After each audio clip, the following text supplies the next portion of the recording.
Yo guys, it's your homie Xenopain. I'd like to welcome you all to another Swords of Legends online video, and in today's video we're going to be going over a tank Berserker guide. A lot of people have been asking on what skills to use, what Astral Blessings to use as well, so we're going to go through all of that and what skills are your bread and butter when you're going through dungeons and all that good stuff. So let's go ahead and bounce into the video.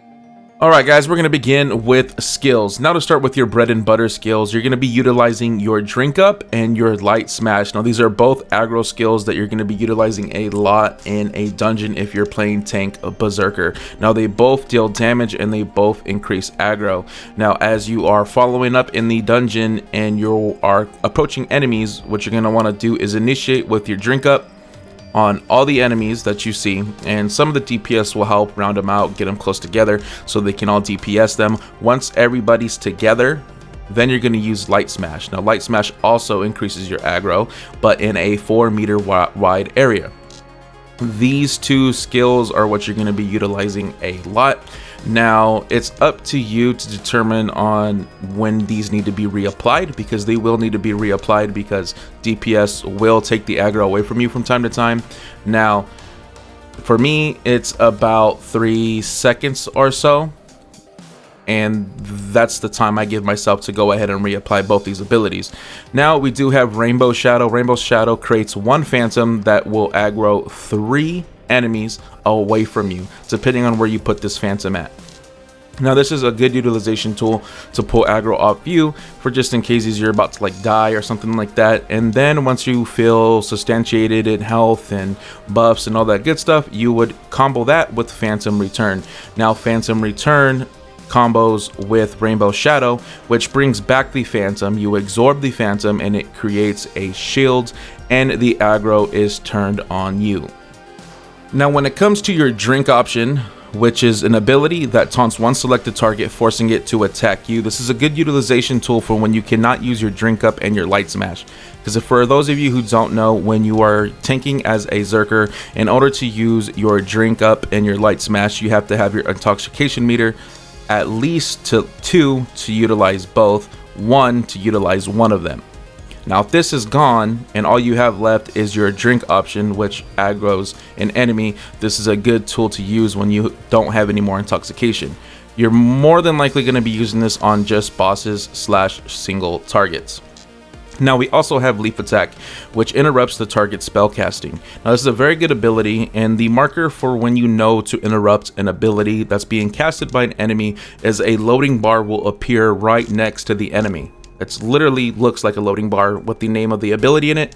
Once you see a loading bar, you're going to use your Leaf Attack to interrupt that, so that way you can save yourself and or your group from damage. Now while we are on the subject of your intoxication meter, if you click on the question mark here, it'll bring up your information on that ability, and it says as follows: Drunken Master, the green circle shows the current Drunken Master value, which increases over time. Drunken Master can be consumed by performing a string of defensive actions. Now you're just gonna have to auto attack in between casting your Drink Up and your Light Smash aggros in order to keep this up and from completely diminishing. So that is your job, to keep this up in a very efficient manner, so that way you can still apply aggro and nobody in your group will die. Alright, now we're going to go ahead and get to the buffs for yourself and for the group that you're playing with. Now, we have Head Wind Style, not really a buff, but it does apply a buff when you use it. You're going to be using this when you're stuck in red AoE markers, blue AoE markers, or just getting wollywopped in general. Now what this does is makes you immune to crowd control, reduces damage taken, and continuously adds aggro to enemies you target. So if you're targeted on one enemy, as long as you're blocking and they're smacking you, you're building up aggro. And this is an amazing ability because it just absorbs a lot of damage. And also, if you strike back, you can receive 10% chance of regenerating your HP by 318 points. So it's a really good utilization tool to keep yourself alive and your HP where you want it. Now we're going to go ahead and go into Awakening from the Dream. Do not use this ability at all unless unless you are CC'd in some way, shape, or form. So if you're knocked out, if you're knocked down, if you're frozen, whatever CC you could possibly think of in this game, that's the only time to use this ability. Don't ever use it any other time. Yes, it reduces your damage taken by 20%, but when you use Awakening from the Dream, it nullifies the CC. It doesn't matter what CC it is, it nullifies the crap out of it. So utilize this at very good timing when you know you're gonna get CC'd, or just to get out of something real quick to just regain your momentum and keep that aggro and keep the party alive. Now we have Drunkenness of 1,000 Days. Now with this ability, it reduces damage taken by 40%, prevents fatal injuries, and regenerates HP. If you don't trigger the buff while it is in effect, the next cooldown will be reduced by 45 seconds. Now this ability is really good for situations where you're just tanking way too many enemies, and what I mean by that is probably around like 4 to 6-ish enemies at a time. They're all doing damage to you, and this is a good tool to use to just to take off the healing that your healer has to do. So in a dungeon, typically you would do your drink up into your light smash once you have, you know, all the enemies grouped up, and then you would click your Drunkenness of 1,000 Days to go ahead and keep your HP up and not die and reduce the damage. Now with Rage of the Mountain has an insane cooldown as well as Drunkenness of 1,000 Days, so it's your job to utilize these efficiently in dungeons so that way you can keep yourself alive. I know I keep on saying it, but as a tank, that's your job. Generates a shield which reduces the damage you take by 40% for the next 7 seconds while taunting nearby targets during the waiting period. So now this is going to reduce your damage and taunt everything in the immediate vicinity where you use this ability. So this is a good tool to pull aggro back.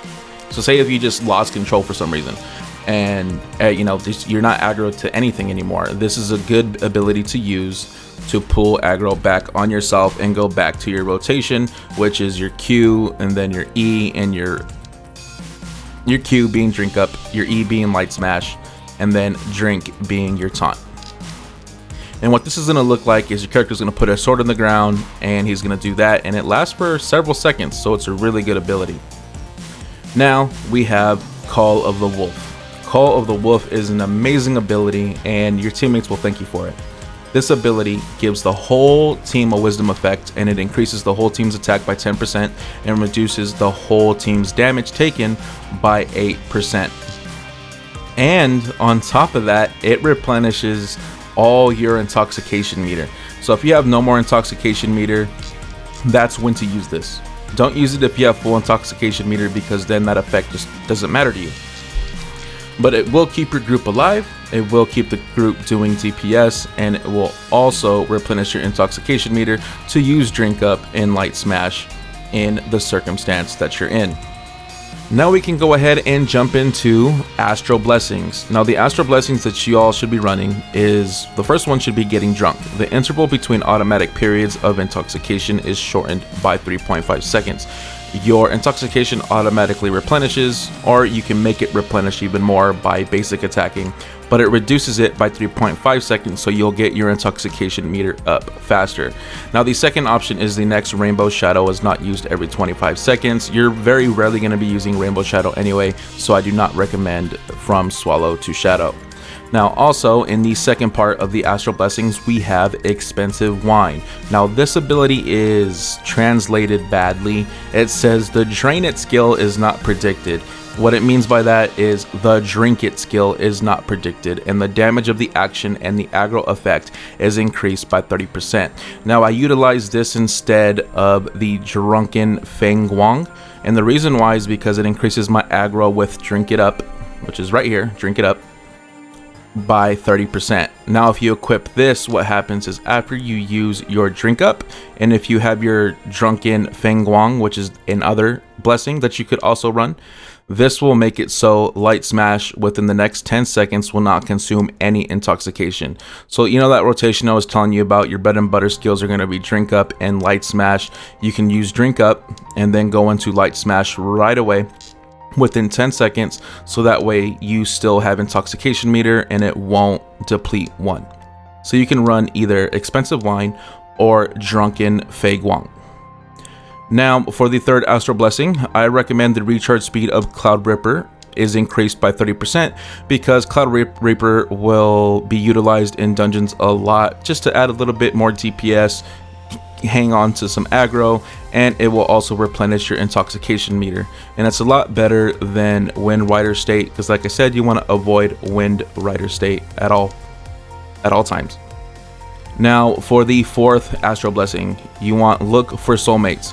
If you are attacked while in Headwind style, 1 point of intoxication is restored immediately. A maximum of 2 points of intoxication are restored during the movement. So your Headwind ability is going to be your ability of your guard. Now, when you use this, it's going to replenish HP, while at least have a 10% chance of replenishing HP of 318 points. And if you use this, it will also replenish your intoxication meter, which you need to utilize Drink Up and Light Smash.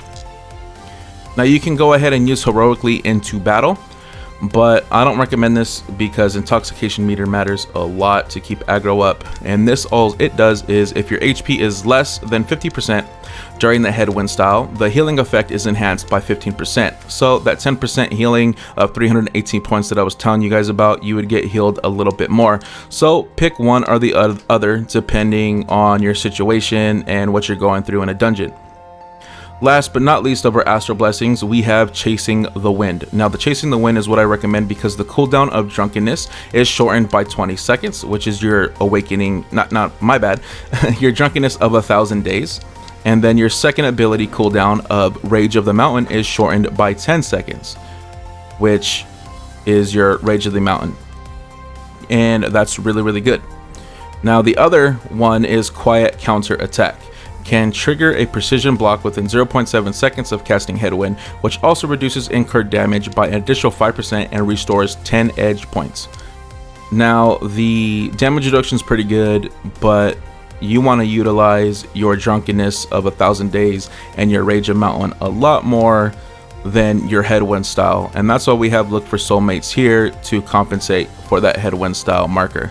So that covers our Astral Blessings. Now we're going to go ahead and jump into Glyphs. If you guys have hit Student Plane 1 and still unsure on how to unlock these, you have to do the class tutorials. It's simple as hovering over the Glyphs and then it tells you the source. Complete Swordmaster Training Cultivation Tutorial. So whatever class you are, make sure you guys do all of your class tutorials. Now, the first glyph you should be running is Desire for your tank Berserker. If you are fatally injured while there is no cooldown for Drunkenness of 1,000 days, then it will be triggered automatically and its cooldown will apply. Now, say if you get sidetracked and you just forget to activate this and you're about to die, it will automatically kick on to keep you alive. So it's just a good emergency type glyph, you know, just in case you just, you know, space out. The second one, we have Drunken Master. Now, Drunken Master, if one of your own phantoms disappears sooner because of an enemy attacks it, you will receive back 1 intoxication. And when you are putting out your Rainbow Shadow, that is your, you know, Kagebushin no Jutsu, your clone, and it's supposed to aggro 3 enemies at a time, and the phantom only has 14% HP. So if it dies before you use Z to call it back, this ability will proc and increase your intoxication by 1. Now for the next one, we have Returning Swallows. Now Returning Swallows is if Phantom Return is not used during the Wind Rider state, then 2% of your own HP is restored instantly. And that's the reason why we don't want to touch Wind Rider state. And to be honest, if you're tanking as a Berserker, you shouldn't be using that ability anyway. And like I said, it's on my bar just for shits and giggles. But that's the reason why we don't use it, because of this ability. So you cast your Phantom, your Rainbow ability, and then when they come back to you with your Z, you restore 2% of your own HP. Really good tool to keep yourself alive. But last but not least, we have Sea of Clouds. Sea of Clouds, when fighting 4 or more targets, the Drunken Master's regeneration rate increases by 30%. And this is like one of the best skills in my opinion, because as a tank Berserker, that's what you're going to be utilizing the most. Your Drink Up and your Light Smash, which relies on your Drunken Master meter / intoxication meter. And to verify, so you guys are like, that's not it, Drunken Master. So yeah, those are the glyphs y'all should be using for your tank. Other than that, guys, that covers the Berserker tank guide. I hope you guys enjoyed. If you guys did, don't forget to hit that like button and don't forget to subscribe for more Swords of Legends online content. And if I missed anything, let me know down in the comment section below what I missed and I will answer your question directly. Other than that, guys, your homie Xenopane out. Peace.